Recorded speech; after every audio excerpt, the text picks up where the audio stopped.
Shaina, bonjour à toutes et tous, bienvenue dans cet épisode 11 de la saga Inceptio, j'espère que vous allez tous bien. Alors, dans les épisodes précédents, eh bien, vous avez pu observer et vous familiariser avec de nouveaux outils pour l'humain nouveau et accéder à des informations autour de l'éclipse du 8 avril.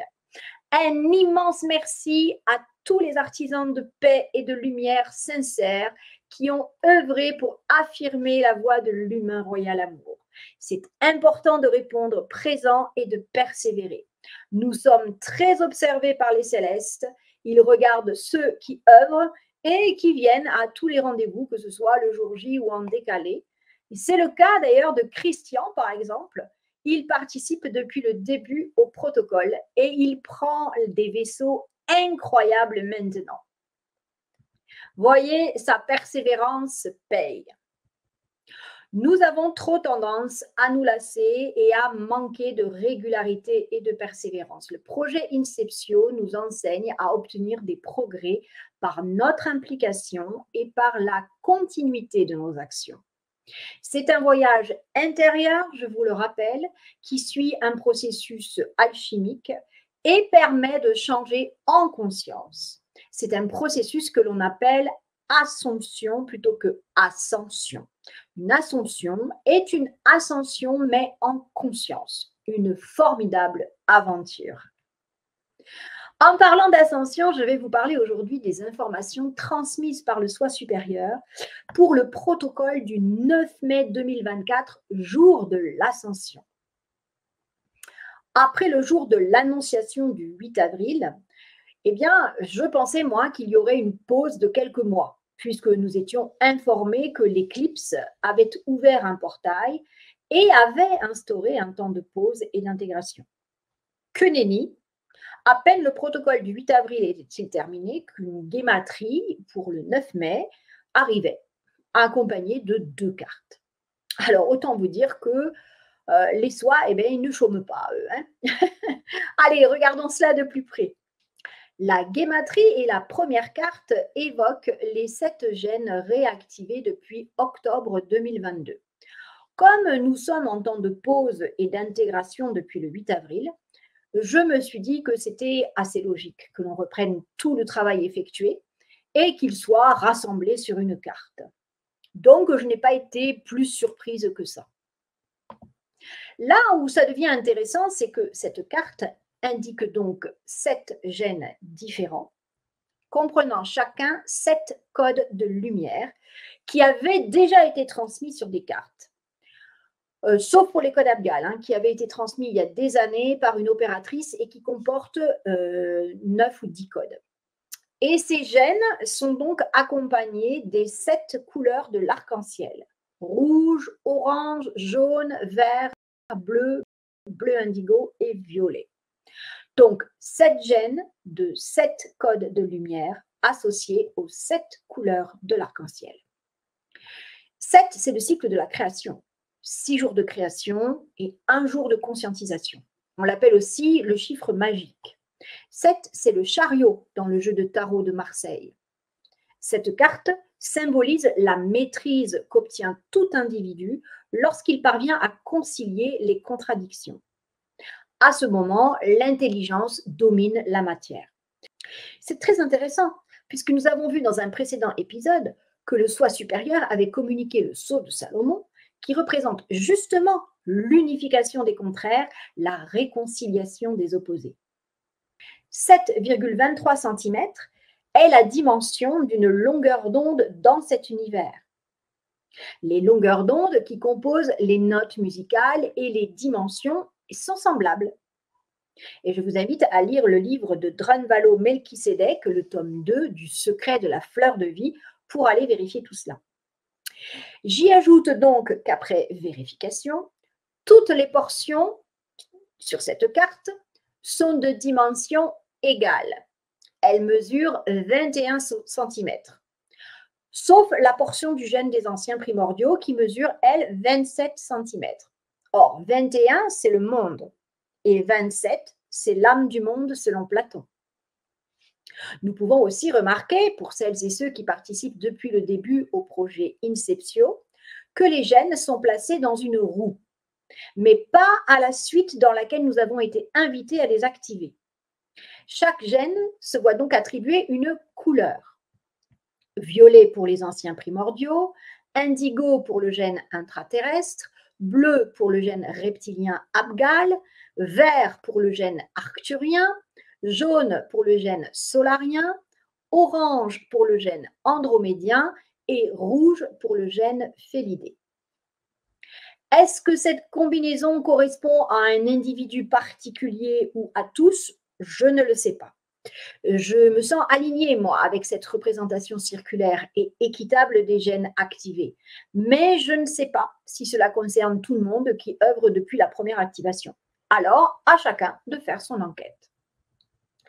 J'en profite pour rappeler une phrase de Guématrie reçue. Les anciens primordiaux, lignés d'un autre univers et d'une autre densité. Comme je le disais, à chacun de mener son enquête. Avec ces éléments, nous pouvons imaginer que c'est comme les pièces d'un puzzle qui sont assemblées. Chaque gène a été activé selon une série de codes de lumière sur une période allant de octobre 2022 à décembre 2023. Nous pouvons imaginer que c'est un cycle qui vient de se terminer selon un processus alchimique transmis par le soi supérieur. Cette carte nous permet de comprendre tout le chemin parcouru et de visualiser les codes de lumière rassemblés dans une roue qui pourrait être une roue de Dagoba. Le projet Inceptio a d'ailleurs démarré avec une roue comportant 24 rayons. Si le soi supérieur a indiqué à l'époque qu'il s'agissait de 24 gènes à activer, on ne peut manquer de faire une corrélation avec les roues égyptiennes qui demeurent un mystère encore à l'heure actuelle et dont la particularité était d'avoir 24 rayons. Drunvalo Melchizedek appelle ces roues la clé du mystère.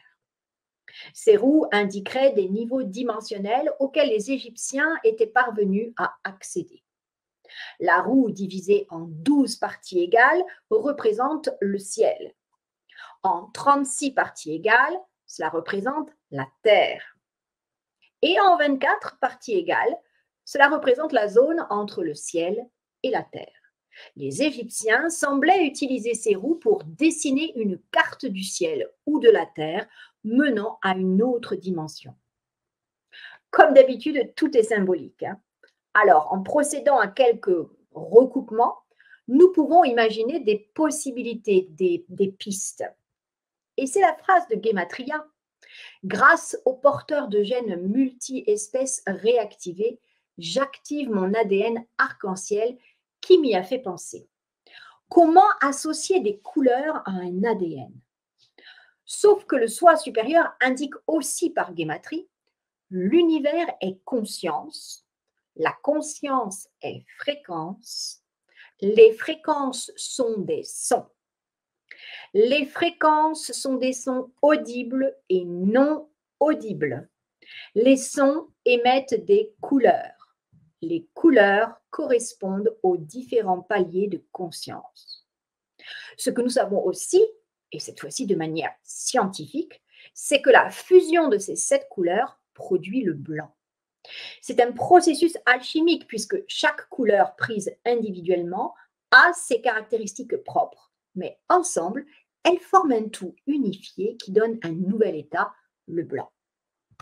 En partant du principe que chaque couleur correspond à une dimension, comme le dit Drunvalo Melchizedek, activer ces gènes multiples selon un cycle de création 7 mène vers l'être arc-en-ciel, c'est-à-dire l'être multidimensionnel. Waouh! Passionnant. Si le blanc peut également me faire penser d'ailleurs à l'œuvre blanc en alchimie, la roue de Dagoba peut également nous faire penser à Dagoba, avec un H à la fin. Vous savez, c'était la planète près de la bordure extérieure où s'est retiré Maître Yoda dans Star Wars. Alors, comme je ne crois pas trop aux coïncidences, je pense que nous sommes sur la bonne piste. Revenons à présent sur cette notion d'onde. Vous savez, en relation avec votre partie divine, si vous prêtez attention, elle vous guide vers le bon moment, la bonne situation, le bon élément qui vous est utile. Pour cet épisode, ma partie divine m'a mené au livre La fleur de vie de Drunvalo Melchizedek, que j'avais pourtant déjà lu, et m'a fait ouvrir des pages au hasard. Et aussi incroyable que cela puisse paraître, j'y ai trouvé tout un tas d'informations qui viennent apporter un éclairage à cet épisode et ce qui a été transmis par le soi supérieur.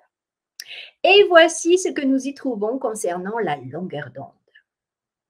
La longueur d'onde détermine la dimension. Chaque dimension d'existence n'est rien d'autre qu'une certaine longueur d'onde. La seule différence entre notre dimension d'existence et toute autre dimension d'existence est la longueur de son onde sinusoïdale de base. Tout comme avec la télévision ou la radio, lorsque vous tournez ou vous appuyez sur le bouton et changez de station, vous vous mettez en rapport avec une longueur d'onde particulière. Vous obtenez alors une image différente sur votre écran de télé ou une station autre à la radio. C'est exactement la même chose avec les dimensions d'existence. Si vous pouviez changer la longueur d'onde de votre conscience et ce faisant, mettre en rapport toutes les parties de votre corps avec une nouvelle longueur d'onde dans cet univers, vous disparaîtriez littéralement de ce bas monde et réapparaîtriez dans le monde avec lequel vous êtes alors en relation. C'est exactement ce que font les ovnis quand vous les voyez traverser le ciel à toute vitesse, en admettant que vous puissiez les voir. Ils pénètrent notre champ de vision à une vitesse incroyable, font ensuite un changement de direction 90 degrés et disparaissent complètement de notre vue. Les êtres à bord de ces vaisseaux spatiaux ne sont pas transportés à travers l'espace comme nous le sommes dans nos avions. Ils sont psychiquement et consciemment reliés au vaisseau lui-même. Et lorsqu'ils sont prêts à se rendre dans un autre monde, ils se mettent dans un état de méditation et réunissent tous les aspects d'eux-mêmes en un tout homogène. C'est alors qu'unis ensemble, ils imaginent dans leur esprit qu'ils effectuent un changement de direction de 90 degrés, soit deux de 45 degrés chacun, ce qui permet au vaisseau tout entier, ainsi qu'à tous les passagers à bord, de pénétrer ensemble dans une autre dimension. Je poursuis la lecture du passage du tome 2 de La fleur de vie de Drunvalo Melchizedek. Cet univers-ci, j'entends toutes les étoiles et tous les atomes répandus à l'infini, a une longueur d'onde de base de 7,23 cm. À partir de n'importe quel point dans la pièce où vous vous trouvez, vous pouvez progresser à l'infini vers l'extérieur de ce même univers. Spirituellement parlant, cette longueur d'onde de 7,23 cm en moyenne représente le Om, ce son que les hindous attribuent à l'univers. Au sein de notre univers, chaque objet émet un son particulier selon sa consistance. Si vous faites la moyenne des sons de tous les objets de cet univers, ou cette troisième dimension, vous obtiendrez cette longueur d'onde de 7,23 cm et le vrai son Om de cette dimension. Notez que cette longueur de 7,23 cm représente aussi la distance moyenne entre les deux yeux, du centre de la pupille à l'autre, si vous mesurez 100 personnes et faites la moyenne entre elles. C'est aussi la distance moyenne entre le bout du menton et le bout du nez, la largeur moyenne de la paume de chaque main et la distance moyenne entre chaque chakra du corps. Pour ne donner que quelques exemples supplémentaires, cette mesure de 7,23 cm est présente un peu partout dans notre corps parce que nous sommes tous immergés dans cet univers particulier et que tout cela est littéralement imprimé profondément en nous. Les laboratoires Bell sont les premiers à avoir découvert cette longueur d'onde et non pas quelques mystiques assis dans une cave. On est bien d'accord, c'est scientifique. En parlant de longueur d'onde et de fréquence, savez-vous à quelle fréquence notre cœur entre en compassion? À 8 Hz. 8 Hz qui, d'après les aviens bleus, crée une sphère de transfert, le corps Merkaba. Ainsi, Chaque fois que nous sommes dans un état de compassion, nous émettons une fréquence à 8 Hz qui est la fréquence cardiaque la plus proche de celle de la Terre. Il nous est alors possible de nous syntoniser avec Gaïa et de synchroniser notre magnétisme à celui de la Terre. C'est un point que nous avons déjà abordé à plusieurs reprises dans les protocoles. Le soi supérieur avait même transmis une carte qui indiquait le nouvel axe magnétique de l'être humain. Et dans le protocole, il était demandé de caler l'axe magnétique de l'humain à celui de Gaïa, qui, je le rappelle, est en train de se déplacer de plusieurs degrés. C'est aussi dans le cadre de cet axe magnétique que le soi supérieur invite à renforcer notre magnétisme via notre corps toroïdal en fusionnant nos chakras par paires, de sorte à former un seul et unique chakra unifié. Nous comprenons alors que le soi supérieur est cohérent et il nous fait progresser dans une logique alchimique. Ainsi, depuis plusieurs protocoles maintenant, nous proposons d'activer, purifier et unifier nos chakras par paire jusqu'à nos 39e chakras inférieurs et supérieurs. En sachant que notre 24e chakra se trouve à environ 840 km de notre corps physique, cela nous aide à comprendre notre envergure énergétique, notre reliance avec l'univers et la puissance de notre rayonnement si nous le conscientisons et le travaillons. Nous unifions nos chakras jusqu'au 39e, car 39 en guématrie, c'est le mot Dieu, ou le mot joie, ou le mot Graal. Nous mettons donc du sens dans ce que nous proposons. Là où cela devient encore plus intéressant, c'est que le soi supérieur a indiqué qu'il était important pour 2024 de travailler ces chakras et de les unifier. À l'heure où certains annoncent que les chakras ne vont plus être importants, qu'il n'y a plus besoin de les travailler, je trouve ça curieux. J'ai mes réponses, mais je vous invite à communiquer avec votre partie divine pour avoir les vôtres. Je rappelle que nous ne sommes pas là pour vous dire quoi faire et quoi penser dans un mode de pensée unique. Ça se rapprocherait d'une dictature. Vous êtes invités à systématiquement faire vos propres recherches et à croiser les informations pour finalement obtenir la réponse de votre soi supérieur.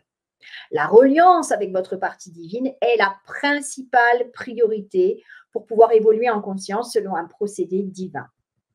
Bref, le soi nous invite à prendre conscience que nous sommes un fractal de l'univers. Il a donc annoncé que pour 2024, il convenait de travailler ses chakras.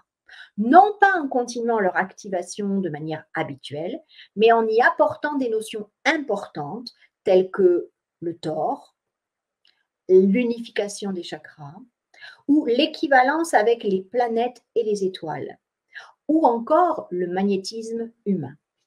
Cela nous aide à conscientiser le « je suis » pour pouvoir le faire évoluer.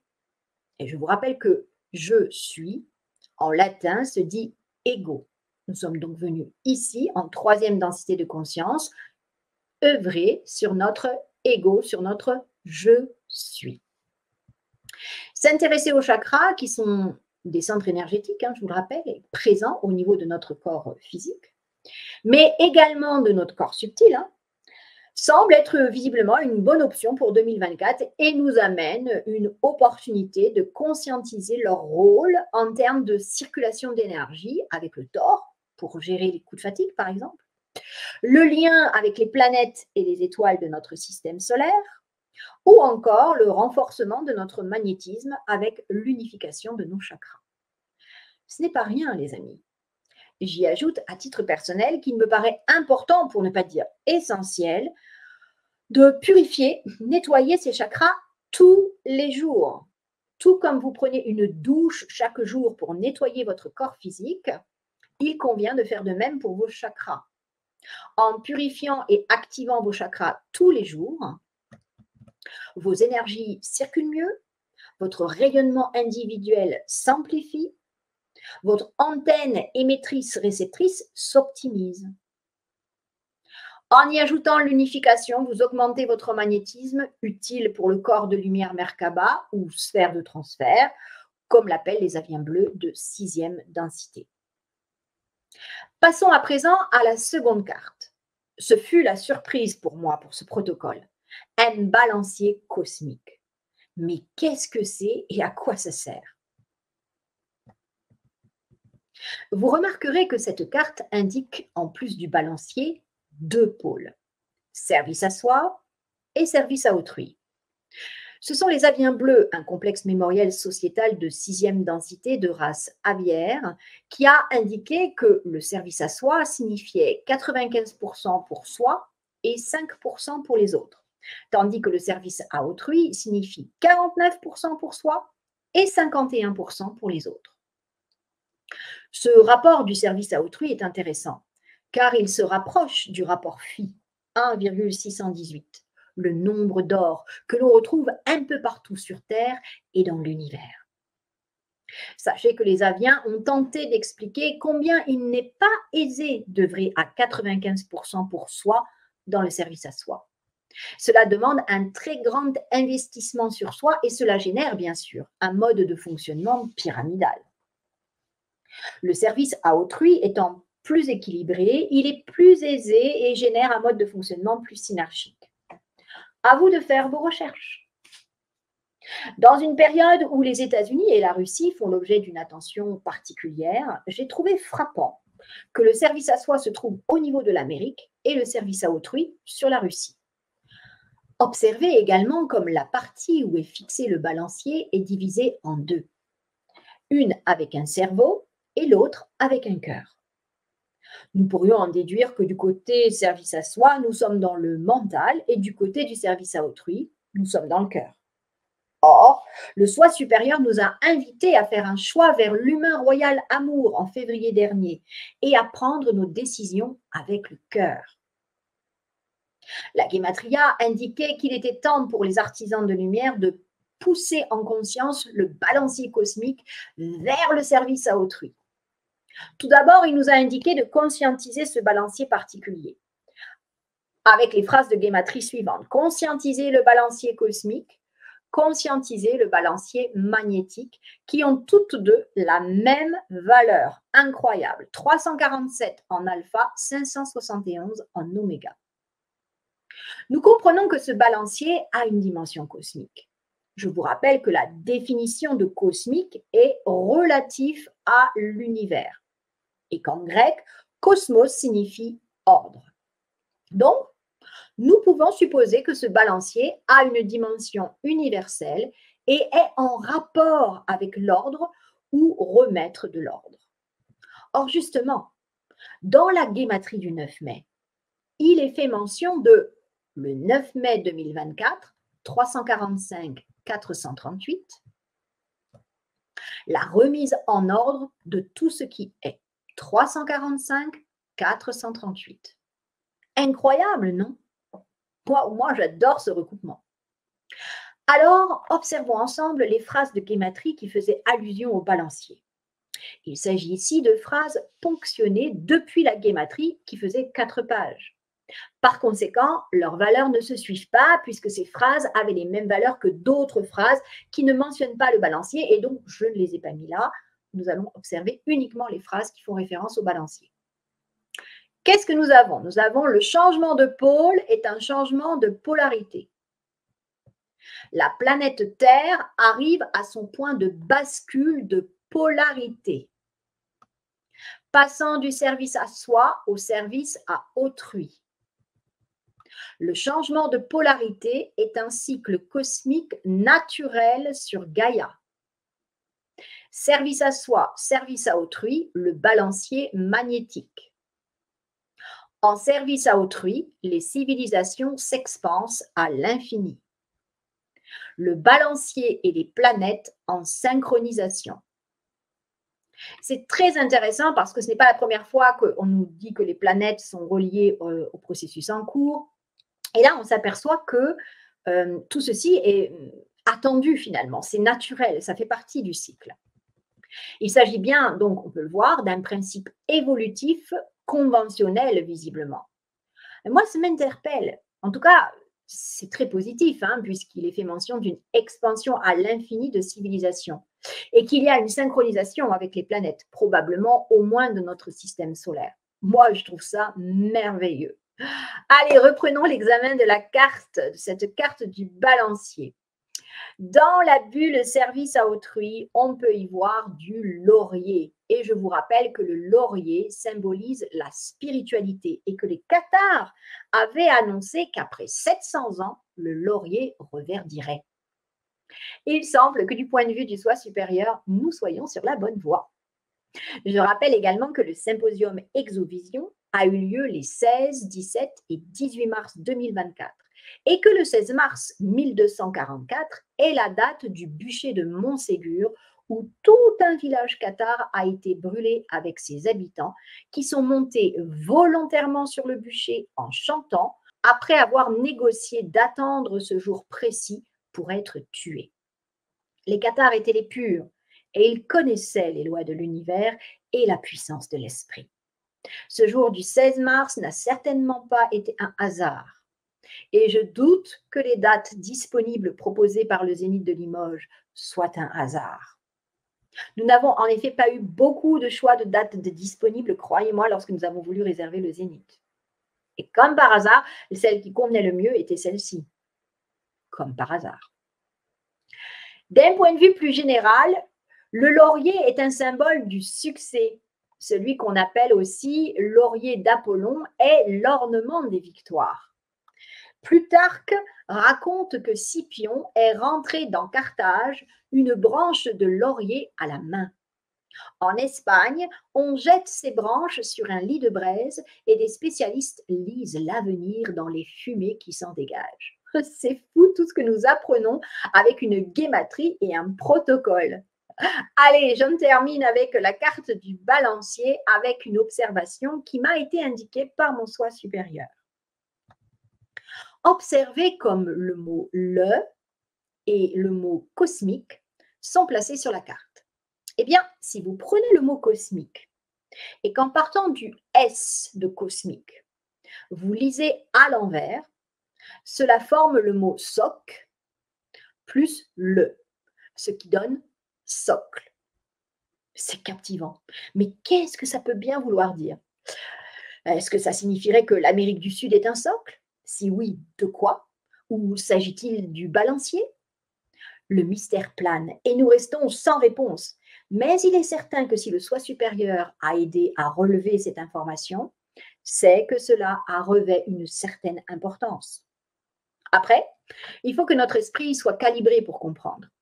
À chacun donc de solliciter son soi supérieur. Prenez-le comme un exercice, restez dans la joie de cette fabuleuse aventure et essayez de découvrir ce que cela peut bien cacher. Car tout cela, à mon avis, annonce de bonnes nouvelles, dont une particulièrement intéressante en guématrie, le début des sauts quantiques. Or, il faut savoir que la QSF a été avisée que les participants au symposium Exovision ont profité d'un ou plusieurs sauts quantiques. C'était en mars et la guématrie est arrivée en avril. Donc, nous pouvons dire qu'il y a convergence d'informations à ce niveau-là.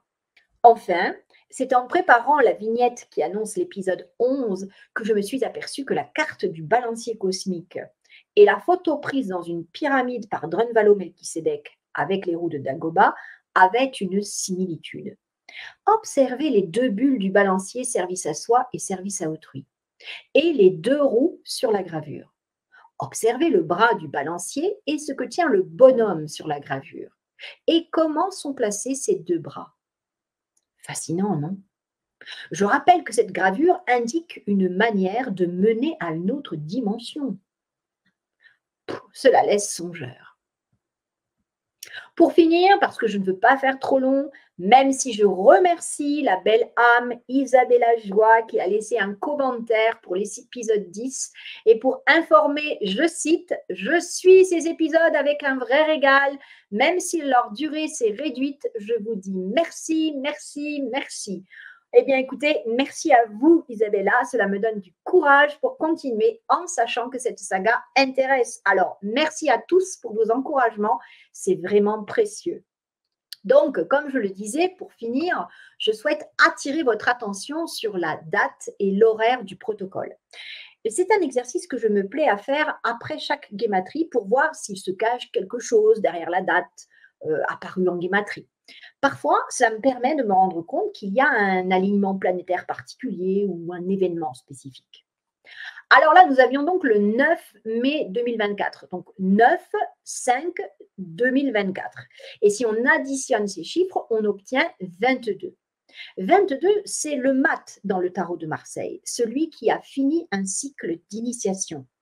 Il symbolise la liberté, le renouveau, la créativité. Or, nous avons vu que nous avons effectué un premier cycle avec l'activation des 7 gènes extraterrestres présents dans notre corps. Cela vient donc un peu comme une confirmation, non? Ce premier cycle d'activation effectué, nous pouvons ascensionner et renaître dans une nouvelle version de nous-mêmes plus évoluée, avec un certain travail, un investissement personnel qui profite au collectif. Or, le 9 mai était bien le jour de l'ascension. Il convient donc d'intégrer que nous mourrons à nous-mêmes, nous ascensionnons et ressuscitons dans une nouvelle version de nous-mêmes régulièrement. C'est ce que l'on appelle des petites morts.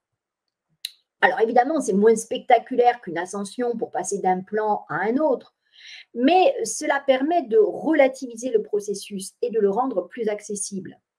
9 mai, jour de l'ascension, fin d'un cycle d'activation de 7 gènes, ça se tient. Mais à vous de décider de ce qui vibre juste pour vous ou pas. Ensuite, l'horaire. On avait un créneau entre 7h19 et 18h08. Alors, si j'additionne 7h19, j'obtiens 17. Et 18h08, j'obtiens 17. 17 plus 17, cela fait 34. Et 34, 4 plus 3 égale 7. 17, c'est l'étoile dans le tarot de Marseille, ça symbolise la réussite, les coups de pouce du destin, la protection de la bonne étoile. Elle indique qu'il ne faut jamais perdre espoir. Et 7, c'est, comme je l'ai dit plus tôt, le cycle de la création, 6 jours plus 1. Et c'est aussi le chariot dans le tarot de Marseille qui symbolise l'union de l'empereur et l'impératrice et aussi l'union du pape et de la papesse. Et moi, ça me fait penser au masculin et au féminin. C'est le mouvement, la réussite sur le plan humain, la victoire sur le plan matériel. Bref, tout ça pour dire que dans le monde du divin, même les dates et les horaires ont un sens. Apprenez à calculer les dates et les horaires pour prendre vos rendez-vous et mettre les plus belles énergies de votre côté.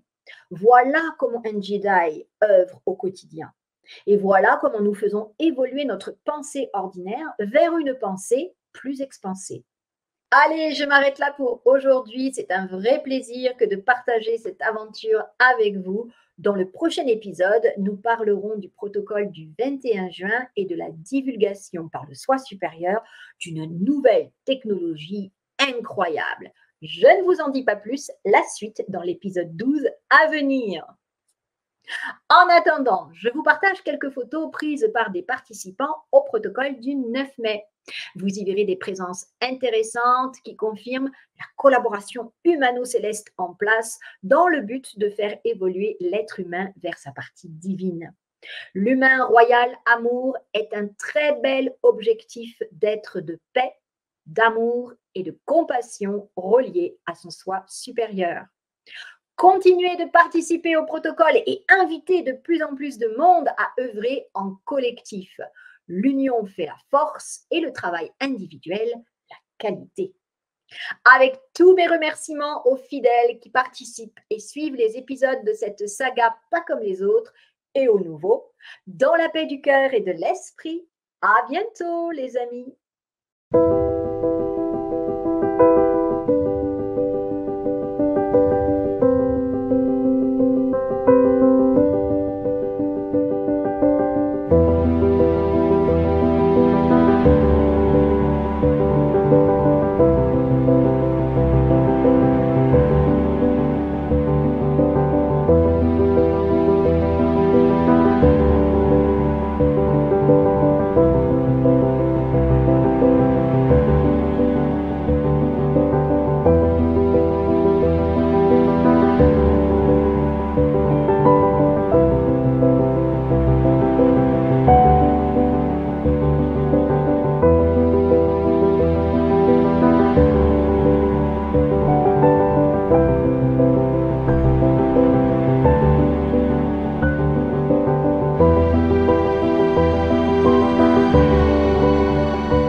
à l'unisson, au rythme de l'univers, cœur à cœur et diapason, connaissance nous libère.